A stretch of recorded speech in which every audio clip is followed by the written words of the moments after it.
Bismillahirrahmanirrahim. Assalamualaikum warahmatullahi taala wabarakatuh dan salam sejahtera pada semua.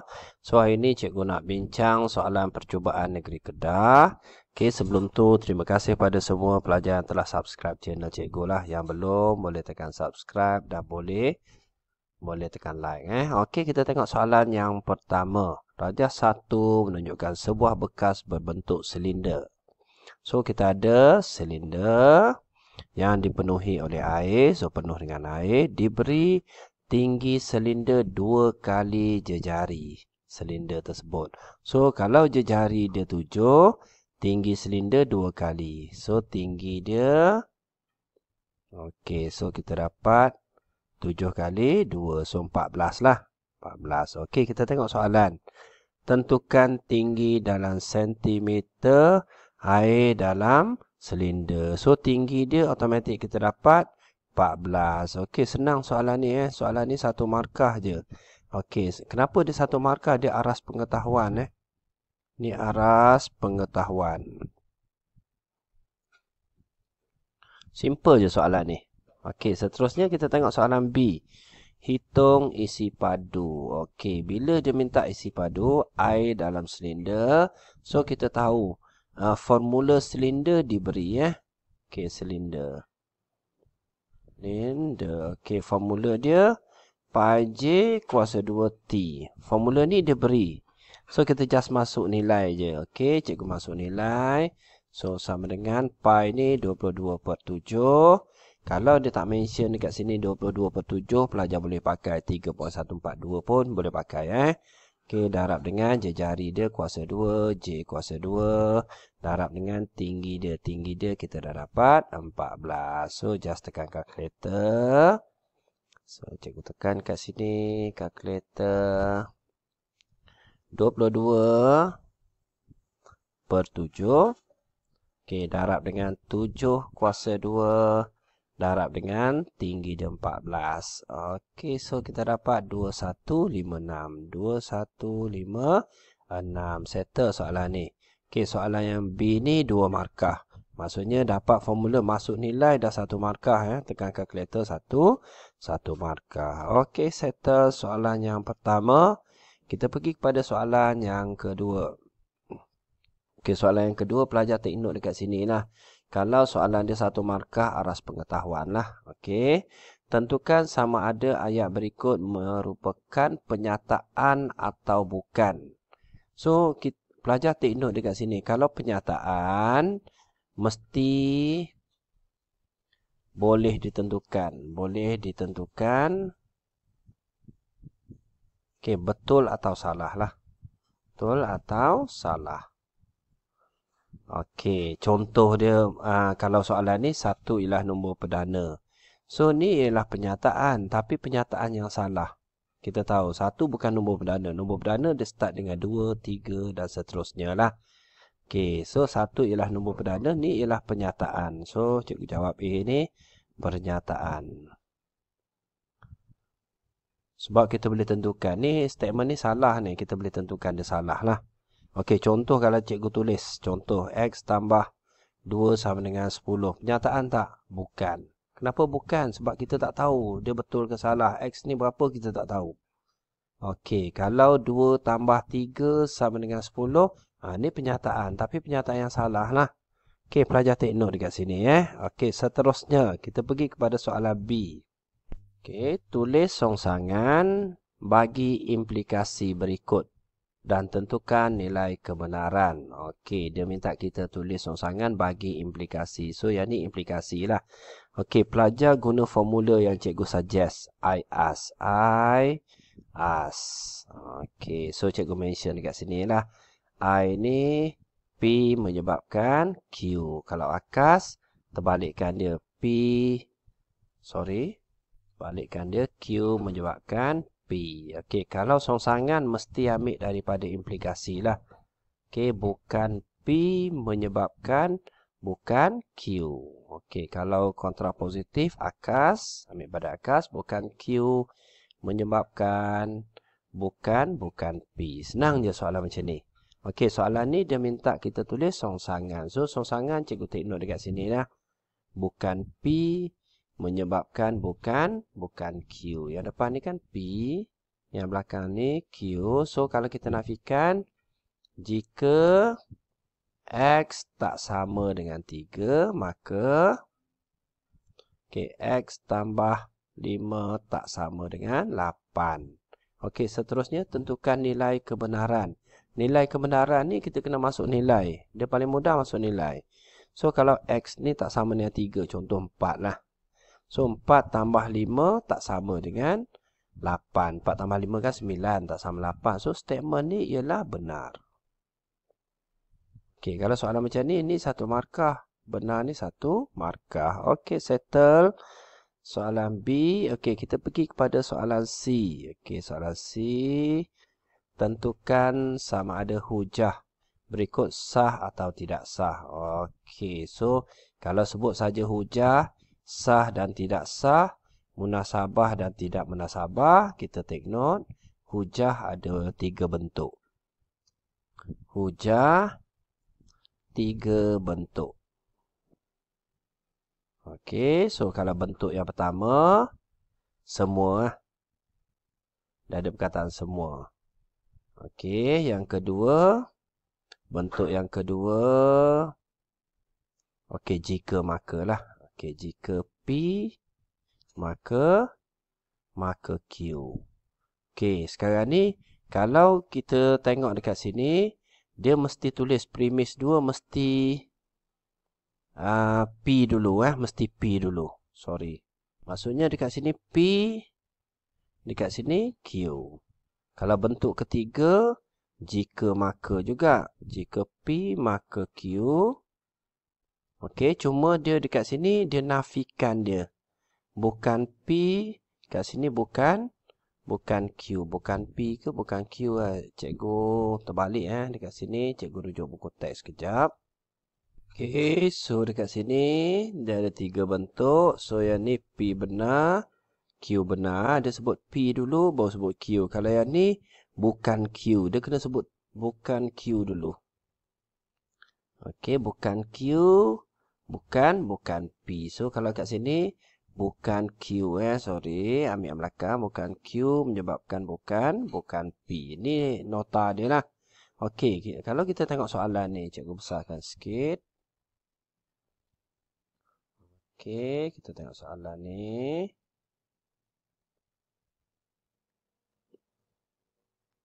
Okey, premis 1, jika P lebih kecil daripada 5, maka P lebih kecil daripada 15. Okey, kalau jika maka ni bentuk. Dia ada 2 bentuk. Bentuk 2 dan bentuk 3. So, dekat sini, ni depan ni ialah P. Ni P, yang ni Q. Okey, kalau bentuk yang kedua ni dekat sini, dia kena sebut P dulu. Tapi dekat sini dia sebut Q. Dekat sini Q. So, ni salah ni. Ni salah. Ni bentuk dia tidak sah. Okey, kalau tidak sah, automatik tidak munasabah. Munasabah. Okey, mesti dia sebut P dan Q, bentuk yang kedua ni. Kalau dia nak jadi bentuk yang ketiga, dia kena tambah perkataan bukan je. Automatik dia jadi bentuk yang ketiga ni. Kalau dia tambah bukan, statement ni sah. Okey, so settle pelajar. Okey, kita pergi kepada soalan seterusnya. Okey, soalan ketiga. Rajah 3 menunjukkan lakaran bagi graf fungsi. Okey, so graf fungsi. Dekat sini, fungsi X. Okey, fungsi fx sama dengan X kuasa 2 tambah 4X tambah P. Dia beri titik minimum. Okey, bagi graf fungsi tersebut ialah negatif 2, negatif 8. So, dia dah bagi titik minimum dekat sini. Okey, kita tengok soalan. Hitung nilai P. Okey, so kita nak cari nilai P dekat sini. Kita salin balik persamaan dia senang.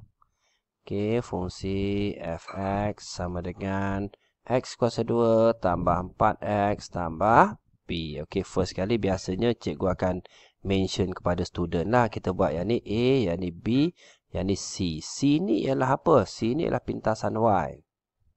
So, pintasan pintasan Y. Pintasan Y ni garis yang memotong pada paksi Y lah kat sini. So, automatik kita tahu P dia kat sini. Okey, so sekarang ni, dia nak nilai P. So, macam mana nak cari nilai P?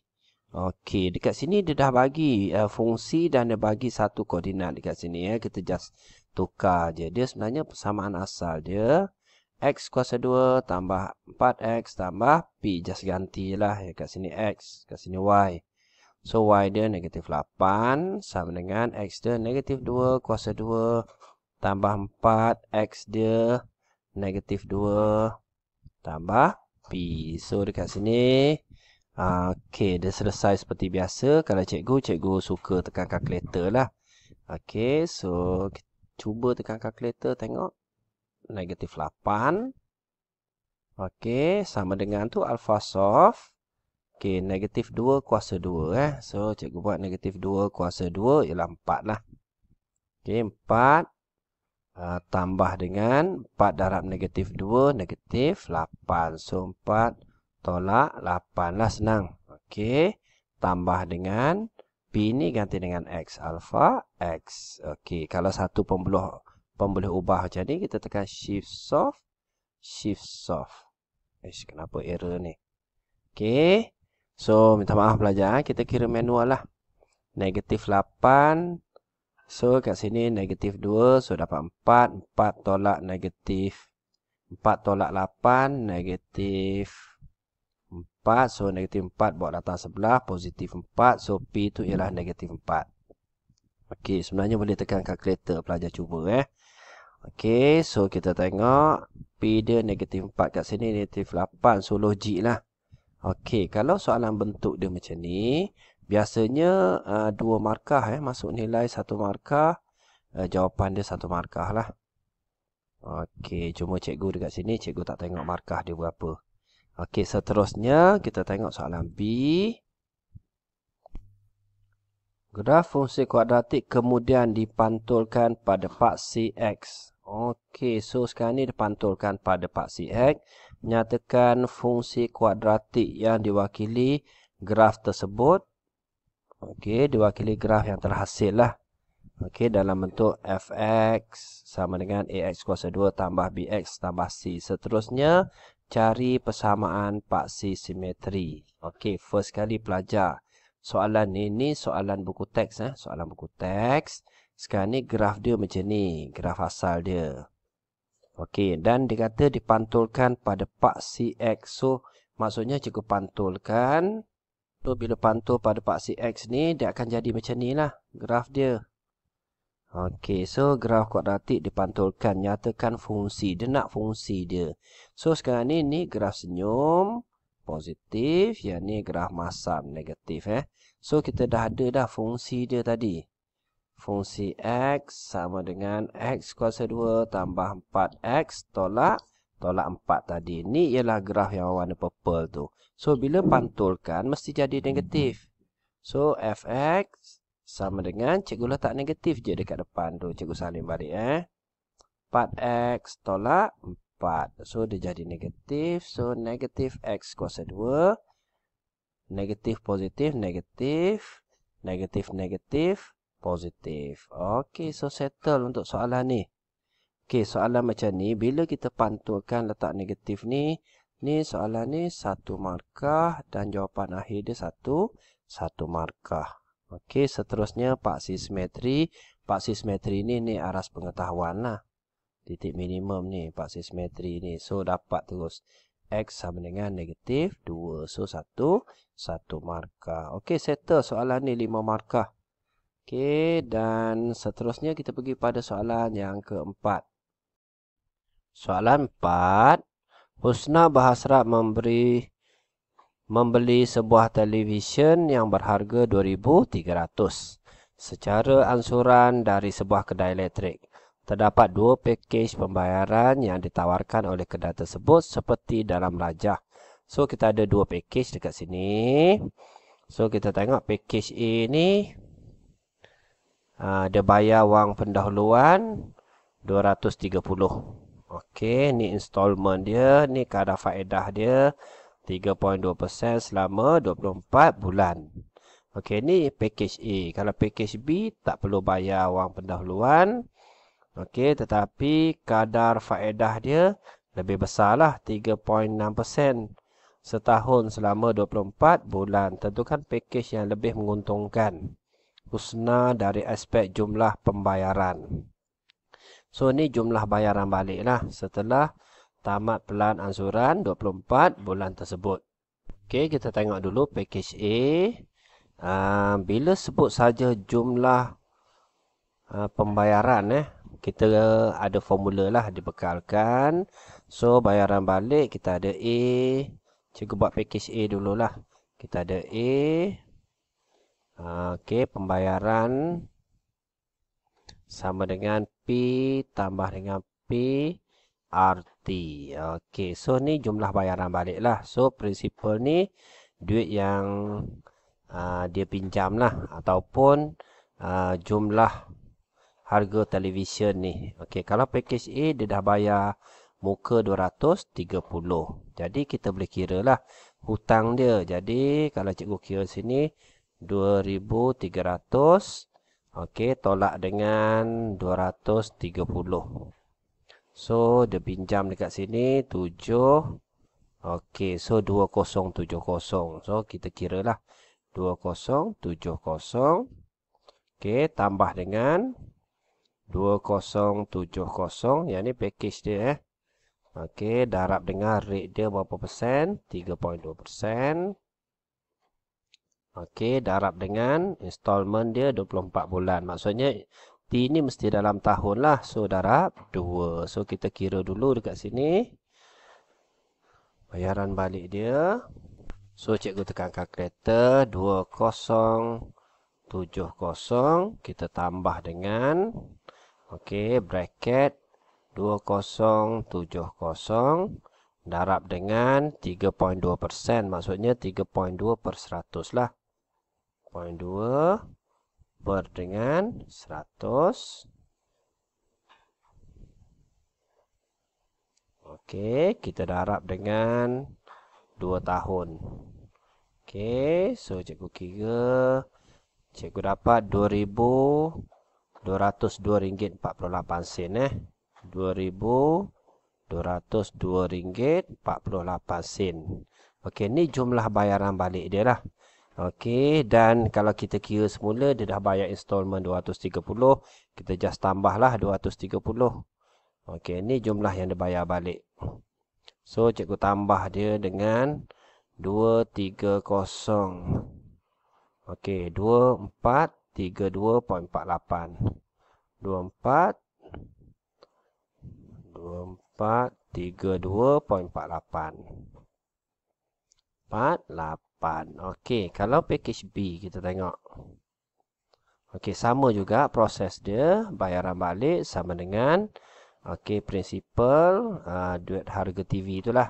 Duit yang dihutang 2,300 tambah dengan okey 2,300 darab dengan rate dia 3.6%.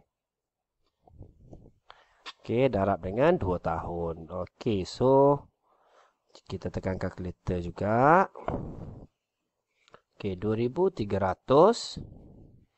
Okey, kita tambah dengan 2,300 darab dengan 3.6%, maksudnya per 100 lah. Okey, darab dengan 2 tahun. So, cikgu tutup bracket. So, cikgu dapat 2465.6. 2465.6. Okey. So, dekat sini dia tanya kita.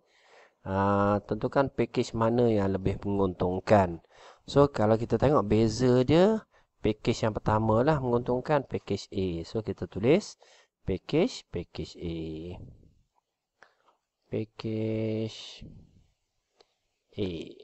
Okey, so settle untuk soalan ni. So, untuk soalan ni ada kaedah pengiraan ni 1 markah. Okey, kaedah pengiraan ni pun 1 markah juga. Okey, so ada kita jumpa 2 dekat sini 1 markah.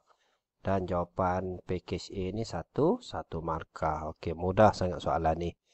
Okey, seterusnya kita tengok soalan yang terakhir, soalan yang kelima untuk hari ini. Okey.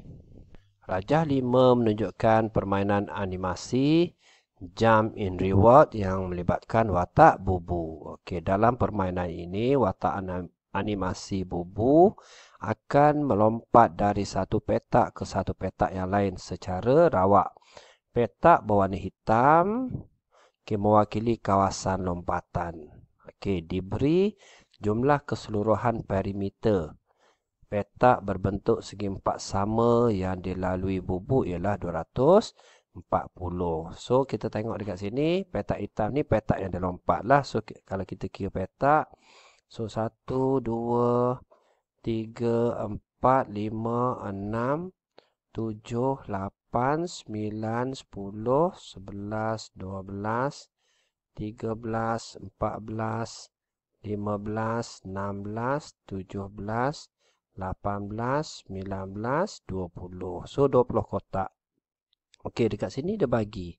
Diberi keseluruhan perimeter. Petak yang dilompat tu ialah 240. Okey, dia bagi perimeter.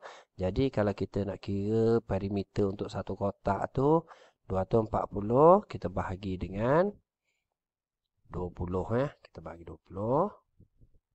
Okey, so dekat sini bagi 20, so kita akan dapat 24 bagi 2, so 12. Okey, untuk satu kotak ni 12. Bermakna 3 kali 4 lah. 3, 3, 3 sebab dia bagi perimeter dia 12. Okey, soalan dia, hitung luas.